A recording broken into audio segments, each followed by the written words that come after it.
Accusez-vous Dieu pour vos problèmes? Est-il possible que vous soyez offensé envers Dieu? Restez avec nous, nous allons explorer cette question.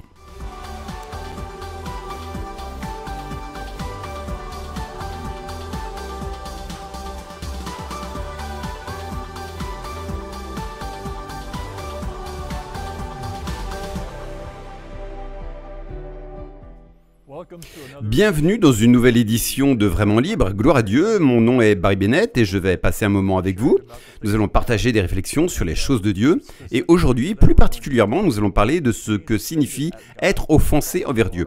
Probablement que beaucoup de personnes n'ont jamais envisagé les choses sous cet angle, mais dans notre culture religieuse, en particulier dans ce pays, nous avons tellement de concepts selon lesquels Dieu est aux commandes et que tout ce qui se passe pourrait être sa volonté. Beaucoup de gens ne comprennent pas le mal et la corruption qui règnent dans le monde et ils ont tendance, consciemment ou inconsciemment, à blâmer Dieu pour leurs problèmes. Nous disons parfois des choses comme « Pourquoi Dieu ne fait-il rien ? Pourquoi Dieu a-t-il laissé cela arriver ? Pourquoi suis-je malade ? » ou encore « Pourquoi cela m'est-il arrivé ?» Bien souvent, nous avons tendance à rejeter la faute sur Dieu. Faisons-nous peut-être une erreur quelque part ? J'aimerais examiner cela avec vous et commencer par le chapitre 4 de Marc, les versets 35 à 40. Marc 4, 35 à 40.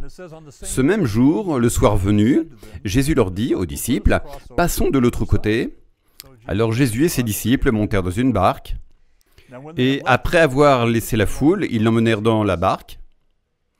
Il y avait aussi d'autres barques avec lui. Il s'éleva un grand tourbillon et les flots se jetaient dans la barque au point qu'elle se remplissait. Et lui, il dormait à l'arrière sur un coussin. Ils le réveillèrent et lui dirent, « Maître, cela ne te fait-il rien que nous périssions ?» S'étant réveillé, il menaça le vent et dit à la mer, « Silence, tais-toi !» Et le vent cessa et il se fit un grand calme. Puis il leur dit, « Pourquoi avez-vous si peur? Comment n'avez-vous pas de foi ?» C'est une histoire formidable que j'aimerais partager ici, car la réaction des disciples est très révélatrice. Ils sont dans la barque avec Jésus, Dieu incarné, le Fils de Dieu, et il leur dit « Passons de l'autre côté ». Et donc, je trouve presque cela humoristique de voir leur réaction, pensant que le Fils de Dieu va se noyer dans ce lac au milieu d'une tempête. En réalité, ils n'avaient même pas besoin d'une barque. Ils auraient pu marcher sur l'eau si Jésus leur en avait donné l'ordre. Mais malgré tout, ils viennent réveiller Jésus au milieu de cette tempête, alors qu'il est en train de dormir. Jésus est dans une paix totale. Il est complètement serein, car il sait qu'il arrivera de l'autre côté du lac, avec ou sans barque. Cela n'a aucune importance et les disciples viennent le secouer, pris de peur, paniquant. La question qu'il pose est très révélatrice. « Cela ne te fait-il rien? Ne te soucies-tu pas que nous périssions ?» Depuis son sommeil, depuis cet état de paix, Jésus réprimande le vent et les vagues, tout redevient calme et ensuite, il réprimande en quelque sorte les disciples. « Pourquoi? Où est votre foi? Pourquoi êtes-vous dans l'incrédulité? Que se passe-t-il » Ils s'attendaient à ce qu'il gère le problème. Ils avaient déjà vu Jésus agir, ils avaient reçu son autorité, ils avaient été informés qu'ils avaient pouvoir sur les serpents, les scorpions et sur toute la puissance de l'ennemi et que rien ne pourrait leur nuire. Ils avaient entendu tout cela. Et pourtant, dans la barque avec Jésus, ils continuent de lui faire des reproches. Ils disent « Cela ne te fait-il rien que nous périssions ?» Et je trouve que cette attitude, qu'elle soit consciente ou inconsciente, est très fréquente chez de nombreux chrétiens lorsqu'ils affrontent des problèmes. Ils commencent à pointer du doigt Dieu. Cela ne te fait-il rien que nous périssions? Cela ne te fait-il rien que je sois malade? Cela ne te fait-il rien que l'on m'ait donné un diagnostic fatal? Que l'hôpital ou le médecin m'ait condamné? Cela ne fait-il rien que je ne puisse pas payer mes factures? Que mon mariage soit en train de s'effondrer? Que mes enfants soient hors de contrôle? Que leur vie soit un désastre? Et nous avons tendance à blâmer Dieu pour les problèmes que nous rencontrons. Est-ce bien? Est-ce juste? Est-ce là où nous devrions chercher à placer la faute? Est-ce la faute de Dieu?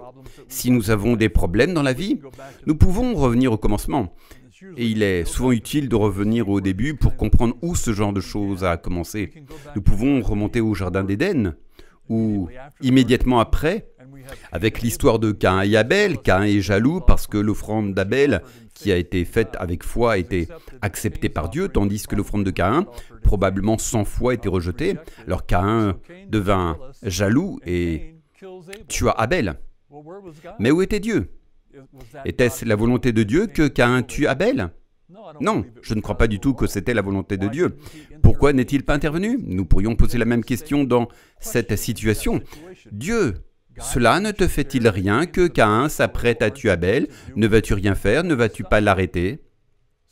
Voyez, lorsque nous retournons au commencement et que nous observons comment les choses étaient immédiatement après le péché, Adam et Ève ont péché et désormais leurs enfants naissent. Très vite, il y a de la jalousie et l'un tue l'autre. Pourquoi Dieu n'est-il pas intervenu? Pourquoi n'a-t-il rien fait?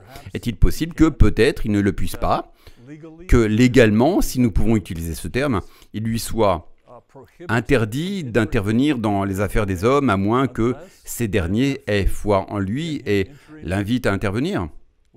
Il y a beaucoup de choses à considérer ici, mais le sujet que je veux aborder dans ce programme est le suivant.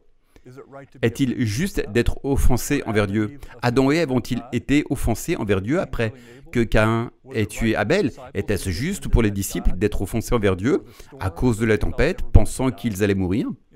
Est-il juste pour moi d'être offensé envers Dieu quand on m'a annoncé qu'il me restait quelques jours à vivre? J'aurais pu être très offensé envers Dieu, je ne l'ai pas été, gloire à Dieu. Est-il juste pour vous d'être offensé envers Dieu si votre conjoint veut divorcer? Est-ce la faute de Dieu? Ce sont des questions avec lesquelles tant de chrétiens luttent quotidiennement.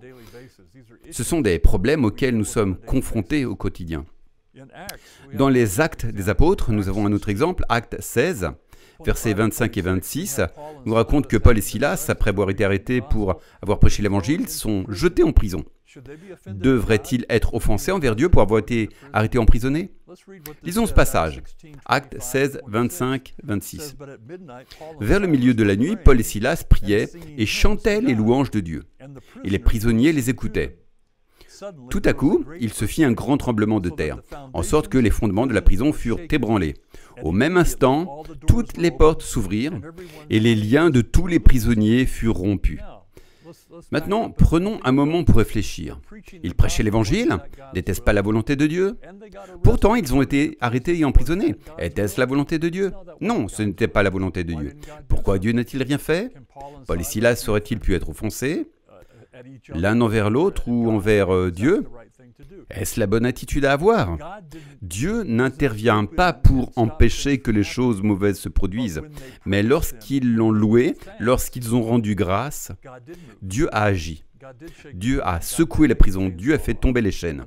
En d'autres termes, Dieu ne prévient pas toujours les mauvais événements, mais il répond à la foi. Lorsque nous avons la foi, et c'est ce que Jésus disait aux disciples, « Où est votre foi ?» lorsqu'ils pensaient mourir dans la tempête. Où est votre foi? La foi était la question clé. Être offensé envers Dieu n'aurait rien résolu. Mais avoir foi en Dieu, comme Paul et Silas, cela a fait une différence. Est-il juste d'être offensé? Combien d'entre nous ont été offensés? Nous pensons souvent, pourquoi Dieu ne fait-il rien? Peut-être que la bonne question serait, pourquoi n'ai-je rien fait? Suis-je en train de le louer? Est-ce que je prends le temps de rendre grâce pour tout ce que Dieu m'a donné? Est-ce que je marche dans la foi? Est-ce que j'utilise ma foi? Dieu est-il obligé d'intervenir pour résoudre nos problèmes? Regardons le psaume 115, verset 16. Psaume 115, 16 dit « Les cieux sont les cieux de l'Éternel, mais il a donné la terre aux fils des hommes. » C'est une révélation très importante dans ce passage des Écritures. La terre, il l'a donnée aux hommes. Lorsqu'il a donné la terre à l'homme, cela a limité Dieu. Quand Adam et Ève ont péché, Dieu n'a plus été directement impliqué. Le péché a créé une indépendance, il a introduit la corruption, il a libéré la mort, la maladie, la pauvreté, la malédiction, tout ce qui est sombre et corrompu. Le péché a déchaîné tout cela sur la terre, mais il a donné la terre à l'homme. Désormais, l'homme, par défaut, l'a remise entre les mains de l'ennemi, le pouvoir des ténèbres. Maintenant, Dieu peut-il légalement intervenir et changer les choses? Ces choses qui appartiennent à l'homme? Seulement si l'homme a une alliance avec Dieu ou seulement si l'homme prie et croit. C'est alors que seulement Dieu peut intervenir. Nous n'avons donc pas le droit de blâmer Dieu pour nos problèmes, si l'on peut dire les choses ainsi. C'est à nous de jouer. Il nous a donné la terre. C'est à nous de faire quelque chose pour les situations qui s'y trouvent. Amen. Il y a tant de choses ici. Je sais que je n'aborde que les grandes lignes de ce sujet. Mais c'est pourquoi Jésus devait venir. C'est pourquoi Jésus devait devenir un homme, parce que Dieu avait donné la terre à l'homme, et seul un homme pouvait racheter la terre du pouvoir du péché. Il n'y avait aucun homme capable, car tous les hommes sont pécheurs. Alors Jésus s'est fait chair. La parole s'est faite chair pour nous racheter, nous qui sommes chers, de la malédiction du péché. Il ne s'agit donc pas de blâmer Dieu pour nos problèmes, mais de comprendre le pouvoir de la foi pour influencer ces problèmes et pour manifester la volonté de Dieu dans ces situations. Apporter la guérison là où il y a la maladie, la lumière là où il y a les ténèbres, des réponses là où règne la confusion, la foi là où domine la peur. Cela dépend de nous. Cela ne dépend pas de Dieu. Cela dépend de nous. Regardons Jean 10:10. Dans ce passage, Jésus dit, « Le voleur ne vient que pour dérober, égorger et détruire. Je suis venu pour qu'elles aient la vie et qu'elle l'ait en abondance. » Dieu travaille-t-il avec le voleur? Est-ce que cela représente la volonté de Dieu, le vol, le meurtre, la destruction? Jésus semble indiquer que cela fait partie de l'état du monde. Le voleur vient pour déroger, égorger et détruire. Mais je suis venu, donc maintenant il y a un antidote. Il y a une réponse pour ce problème qui est de voler, égorger, détruire. Je suis venu afin que les brebis aient la vie et qu'elle ait en abondance. Mais comment comprendre cela? Comment recevoir cela? Comment marcher dans cette vérité? Attendons-nous encore que Dieu intervienne souverainement pour résoudre nos problèmes? Il a donné la terre à l'homme. La question est donc, qu'allons-nous faire des situations et des défis dans nos vies? Allons-nous nous offenser envers Dieu? Vous voyez, j'ai eu l'occasion d'être offensé envers Dieu quand on m'a dit que j'allais mourir. Mais je ne suis pas offensé envers Dieu parce que je connais ses voies. Si un problème survient, c'est mon problème, ce n'est pas le problème de Dieu. Pourquoi j'étais malade? Je ne sais pas. Cela n'a plus d'importance maintenant. Dieu ne me l'a pas révélé, mais c'était une attaque contre moi. Et donc, plutôt que de m'offenser envers Dieu en disant « Pourquoi moi, Seigneur ?» Non. Je comprends ce que Dieu a fait en moi, pour moi et à travers moi à la croix. Je comprends le potentiel que j'ai pour combattre et résister au diable. Voyons 1 Jean 3:8. Ce passage dit « Celui qui pêche est du diable, car le diable pêche dès le commencement. C'est pour cela que le Fils de Dieu a été manifesté, afin de détruire les œuvres du diable. » C'est tellement important. Tellement important. Tout d'abord, cela nous dit qu'il y a un diable. Numéro 1. Deuxièmement, le diable a des œuvres. Troisièmement, ces œuvres méritent d'être détruites. Arrêtons-nous là un instant. Il y a un diable, il y a des œuvres, et elles sont mauvaises. Alors, devons-nous être offensés envers Dieu parce qu'il existe un diable qui a des œuvres mauvaises? Non. Si quelque chose de mal vient contre moi, le voleur vient pour dérober, égorger, détruire, et si quelque chose de mal vient contre moi, je n'ai pas le droit d'être offensé envers Dieu. Je dois comprendre ce qui se passe. Il y a deux forces à l'œuvre. Il y a la lumière, il y a les ténèbres, et ce sont les ténèbres qui viennent contre moi. Et Jésus, la lumière, est venu pour détruire les œuvres des ténèbres, les œuvres du diable. Donc il y a un diable, il a des œuvres, ces œuvres méritent d'être détruites, et Jésus est venu pour les détruire. Amen. Maintenant, qui vit en vous? Si vous êtes né de nouveau, Dieu vit en vous. L'Esprit de Christ vit en vous. L'esprit d'agir, de faire quelque chose, de résister au diable pour qu'il fuit, vit en vous. Ce potentiel est en vous. Loué soit Dieu. Se laisser offenser ne fait pas partie du plan. Nous ne devrions pas dire « Pourquoi Dieu ne fait-il rien ?» Dieu a fait quelque chose, il s'est fait chair, il est venu dans notre monde pour nous démontrer la puissance de la justice. Si vous êtes né de nouveau, vous êtes la justice de Dieu en Christ. Vous avez autorité sur les œuvres du diable. Mais, voyez-vous, trop souvent, nous n'avons pas été enseignés à ce sujet dans la plupart des églises. On nous a appris à être passifs, à rester en retraite et à dire « ce qui doit arriver arrivera ». Et c'est la pire théologie qui soit, ce n'est même pas une théologie divine, c'est simplement une théologie de l'abandon. Et ce n'est pas ce que Dieu veut pour nous. Jésus est venu pour détruire les œuvres du diable. Et nous avons ce même potentiel, ce pouvoir en nous. Si vous êtes baptisé dans le Saint-Esprit, rempli de l'Esprit de Dieu, vous avez le potentiel de résister aux œuvres du diable, au lieu de blâmer Dieu pour vos problèmes. Amen. Cela peut sembler un peu difficile pour certains, je ne sais pas, mais nous devons aborder ces sujets pour commencer à marcher dans la victoire. Nous devons apprendre à résister à ce qui ne vient pas de Dieu. J'ai déjà raconté l'histoire d'un ami à moi qui a découvert un serpent à sonnette vivant sous son canapé dans une maison située dans un quartier très chic. Ce serpent à sonnette n'était pas la volonté de Dieu. Ce qui s'est passé ensuite n'a impliqué aucune prière. Personne ne s'est arrêté pour demander à Dieu s'il avait envoyé le serpent, ils l'ont simplement tué. Pourquoi? Parce que ce n'était pas de Dieu. Mais Dieu ne l'a pas envoyé et il ne l'a pas tué. Ils l'ont tué. Le serpent est entré d'une manière ou d'une autre, mais ils ont pris la décision de le tuer. Voilà ce que signifie exercer notre autorité en Christ. Plutôt que de se demander pourquoi Dieu ne fait rien, pourquoi ne faisons-nous pas quelque chose? Qu'est-ce que Dieu nous a donné?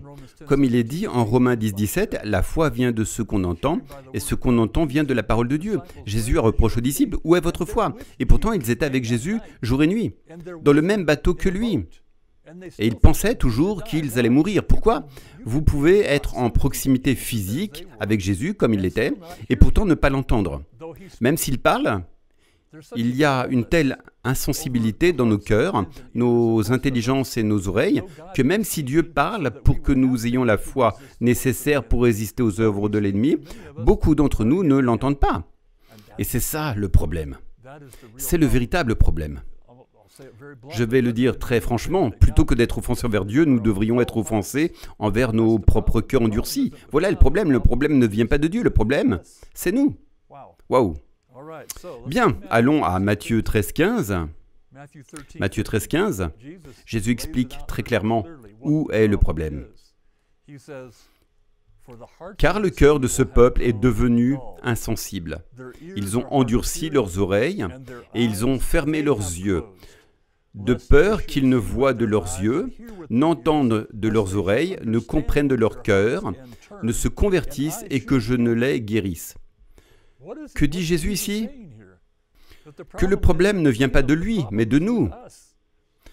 Nos cœurs se sont endurcis, nos oreilles se sont fermées, nous avons fermé nos yeux spirituels. Nous ne le voyons pas, nous ne le connaissons pas, nous ne marchons pas et ne parlons pas avec lui. Et quand quelque chose de mauvais arrive, nous nous enflons d'orgueil et disons « Pourquoi Dieu ne fait-il rien » ou « Pourquoi Dieu n'a-t-il rien fait ?» Je pensais que Dieu contrôlait tout. Non. Il vous a donné la terre. Il m'a donné la terre. Il nous a donné nos vies. Nous avons des choix à faire.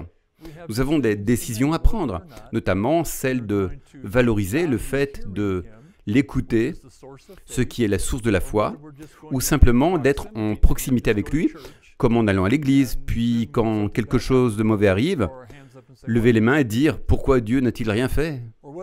Ou encore, nous pouvons complètement l'ignorer, et dans ce cas, les choses empirent encore davantage, mais vous n'avez pas le droit de blâmer Dieu. Le problème ne vient pas de Dieu, le problème est davantage avec nous. Et je me le dis à moi-même aussi, quand j'ai eu des défis inattendus ou indésirables, je ne me suis pas tourné vers Dieu pour lui dire « Qu'est-ce que c'est, Seigneur? Pourquoi n'as-tu pas arrêté cela ?» Il n'a pas empêché Caïn de tuer Abel, il n'a pas arrêté la tempête qui a attaqué le bateau où se trouvaient Jésus et ses disciples, jusqu'à ce que Jésus se lève et utilise son autorité pour arrêter la tempête. Et ensuite, il a réprimandé les disciples parce qu'ils n'avaient pas utilisé leur autorité pour arrêter la tempête. Il n'a pas empêché Paul et Silas d'être arrêtés. Il n'a pas empêché la persécution à partir de la croix. La persécution continue encore aujourd'hui. Dieu ne l'a pas arrêtée. Mais quand ils l'ont loué, ils ont eu la bonne attitude et ne se sont pas offensés. Pouvez-vous imaginer Paul et Silas en prison, en colère contre Dieu, parlant entre eux et empirant les choses? Je ne peux pas croire que cela soit arrivé. Pourquoi ai-je même décidé de partir prêcher avec toi? Je regrette tellement. On peut imaginer toutes sortes de conversations qui auraient pu avoir lieu. Mais ils ont chanté des louanges à Dieu.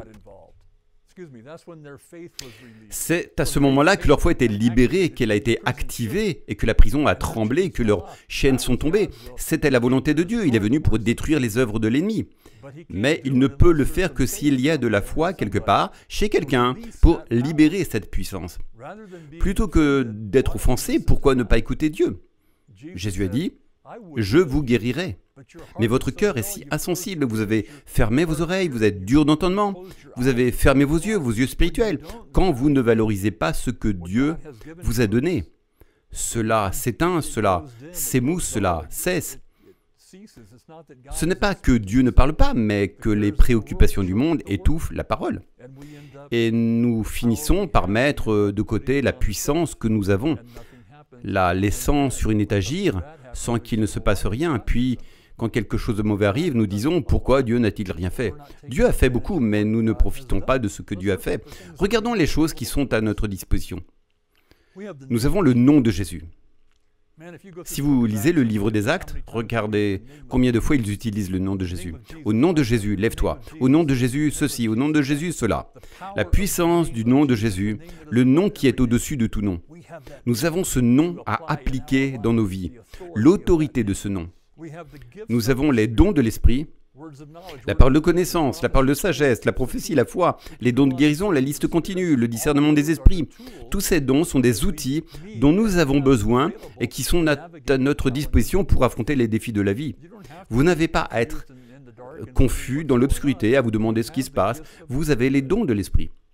Gloire à Dieu, le sang de Jésus vous a lavé de tout péché. Vous vous tenez devant Dieu sans culpabilité, sans condamnation. C'est un cadeau immense. Vous n'avez pas à vous demander ce que Dieu pense de vous. Il vous a tellement aimé qu'il a envoyé Jésus mourir pour vous. Et si vous croyez en lui, vous êtes une nouvelle création. Ainsi, vous vous tenez devant Dieu libéré de toute culpabilité, sans condamnation. Nous avons une meilleure alliance fondée sur de meilleures promesses. Nous n'avons pas une alliance de loi, une alliance basée sur le comportement. Si tu fais bien, je te bénirai. Si tu fais mal, je te maudirai. C'est à l'alliance d'Israël. Notre alliance, elle, c'est que Jésus a tout bien fait pour nous. Et nous ne sommes pas bénis parce que nous faisons bien, mais parce qu'il a bien fait. Gloire à Dieu. Et donc, par la foi, nous pouvons entrer dans cette alliance qui est établie sur de meilleures promesses. Toutes les promesses sont oui et amen, mais les promesses de la nouvelle alliance sont encore meilleures. Et nous pouvons apprendre à connaître ces promesses, à les déclarer, à les croire.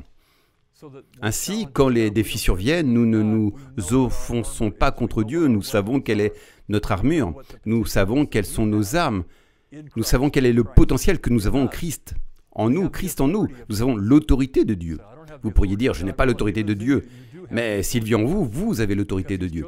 Parce qu'il a choisi de faire de vous sa demeure. Vous avez son autorité, sa foi. La foi est un fruit de l'esprit qui vit en vous, sa foi. Pas une foi humaine, mais une foi divine. Elle est en vous. Gloire à Dieu. Cela m'enthousiasme de simplement partager cette liste de choses que nous avons. Nous avons les clés du royaume. Des principes de sagesse et de puissance pour lier, délier, comprendre ce qui se passe, semer et récolter, et le pouvoir de la prière. Nous avons des clés, nous avons des principes, nous avons l'autorité, nous avons la foi, nous avons son amour, nous avons sa joie, nous avons sa paix. La liste continue encore et encore. Ainsi, quand les disciples vont voir Jésus dans le bateau et lui disent « Ne te soucies-tu pas ?» Aujourd'hui, après la croix, pour nous, dire cela relève d'un manque total de connaissance. Et mon peuple est détruit par manque de connaissance.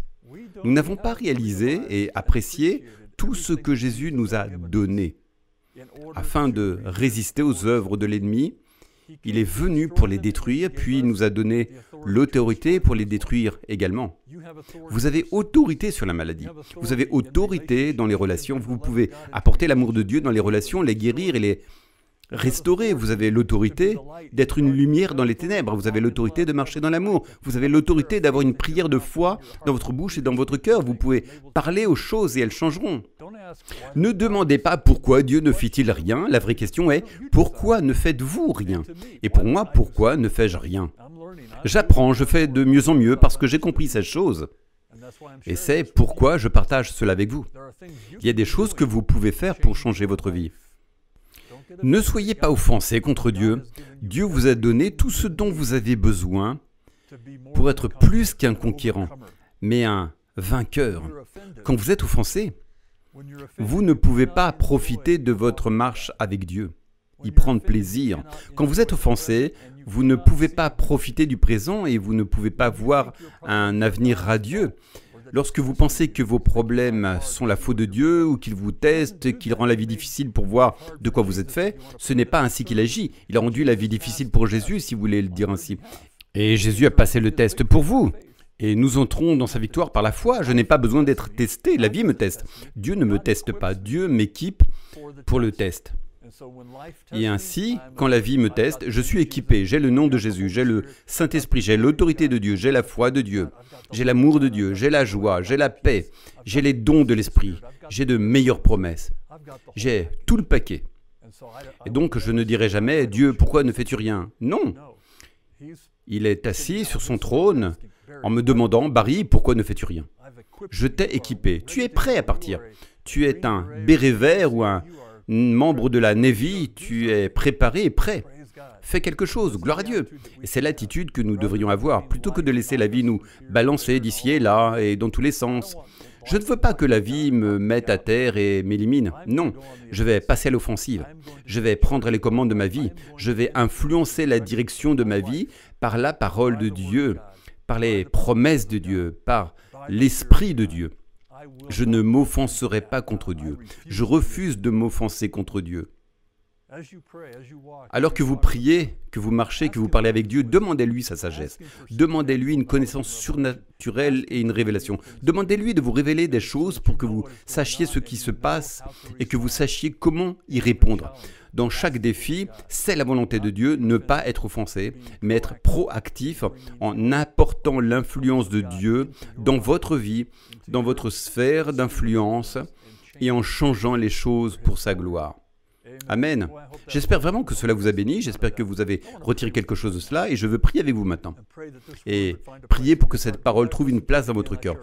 Réécoutez plusieurs fois ce passage. Mais prions ensemble. Père, nous te remercions pour ta parole. Nous te remercions pour ton esprit, nous te remercions pour tes promesses, nous te remercions pour ton autorité, nous te remercions pour la foi et tout ce dont nous avons parlé, car nous sommes bien équipés. Et Seigneur, si nous avons d'une manière ou d'une autre été offensés contre toi, nous nous repentons au nom de Jésus dès maintenant. Je refuse d'être offensé contre toi. Tu es le donateur de toute bonne chose. Je serai offensé contre le diable et je vais lui résister. Et selon ta parole, quand je lui résiste dans la foi, il s'enfuit, en emportant tout ce qui est à lui. Alors je prie pour que tous ceux qui regardent cela reçoivent une révélation, qu'elle soit motivée à passer à l'offensive et à détruire les œuvres du diable dans leur vie. Au nom de Jésus, Amen et Amen. Gloire à Dieu. J'espère vraiment que cela vous a béni.